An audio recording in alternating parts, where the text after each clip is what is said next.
ರಾಶಿ. ವರ್ಷದ ಆದಿಯಲ್ಲಿ ಗುರು ಸುಖಸ್ಥಾನಕ್ಕೆ ಪ್ರವೇಶ ಮಾಡುತ್ತಾನೆ. ತಂದೆ, ತಾಯಿ, ಬಂಧು ಮಿತ್ರರ ಒಡನಾಟದಲ್ಲಿ ಚೇತರಿಕೆ ಕಾಣಲಿದ್ದೀರಿ. ಹಾಳಾಗಿದ್ದ ಬಾಂಧವ್ಯಗಳು ಚಿಗುರೊಡೆಯಲಿವೆ. ಕೃಷಿಕರಿಗೆ ಹೆಚ್ಚಿನ ಸೌಖ್ಯ. ಗೃಹ ನಿರ್ಮಾಣದ ಕಾರ್ಯಗಳಲ್ಲಿ ಅನುಕೂಲ. ಸುಖ ಸಮೃದ್ಧಿಯಾಗಲಿದೆ. ಅಂದುಕೊಂಡಿದ್ದ ಎಲ್ಲ ಕೆಲಸಗಳನ್ನು ಮಾಡುವಂತಹ ಒಳ್ಳೆಯ ಶುಭ ಕಾಲ. ಜನ್ಮದ ಶನೀಶ್ಚರನು ಅಧಿಕಾರವನ್ನು, ಕಾರ್ಯ ನೈಪುಣ್ಯತೆಯನ್ನು ಹೆಚ್ಚಾಗಿ ನೀಡುತ್ತಾನೆ. ಆದರೆ ಸಾಡೆ ಸಾತಿನ ಪ್ರಭಾವದಿಂದ ಕೆಲಸಗಳಲ್ಲಿ ಸ್ವಲ್ಪ ನಿಧಾನ ಉಂಟಾಗುತ್ತದೆ.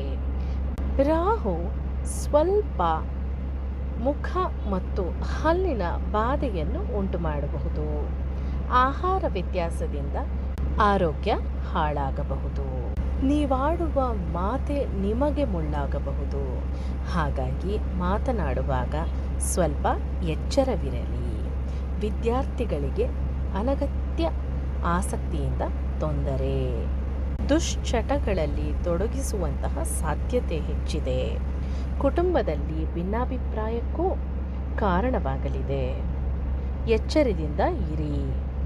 ಜುಲೈ ನಂತರ ಸಹೋದರರಲ್ಲಿ ಸ್ವಲ್ಪ ಮನಸ್ತಾಪ ಉಂಟಾಗಬಹುದು. ಮಕ್ಕಳ ಜೊತೆಗಿನ ಬಾಂಧವ್ಯದಲ್ಲೂ ಕೊಂಚ ಏರುಪೇರು ಕಂಡುಬರಬಹುದು. ಅಷ್ಟಮದ ಕೇತುವು ಕೂಡ ಆರೋಗ್ಯ ಬಾಧೆಯನ್ನು ತರಲಿದ್ದಾನೆ. ವೃಥಾವಾದ ಘರ್ಷಣೆಗಳು ಮತ್ತು ಸೋಲನ್ನು ಕಾಣಲಿದ್ದೀರಿ. ಈ ವರ್ಷ ರಾಹು ಕೇತುಗಳೇ ನಿಮಗೆ ಹಿನ್ನಡೆ ಸೂಚಿಸುವ ಗ್ರಹಗಳಾಗಿವೆ. ಹಾಗಾಗಿ ಗ್ರಹ ಪ್ರಾರ್ಥನೆ ಮಾಡಿ. ಪರಿಹಾರ: ದುರ್ಗಾದೇವಿಯ ಪ್ರಾರ್ಥನೆ ಹಾಗೂ ಗಣಪತಿಯ ಪ್ರಾರ್ಥನೆ. ಶುಭರತ್ನ ನೀಲ, ಪಚ್ಚೆ. ಶುಭ ಸಂಖ್ಯೆ 1.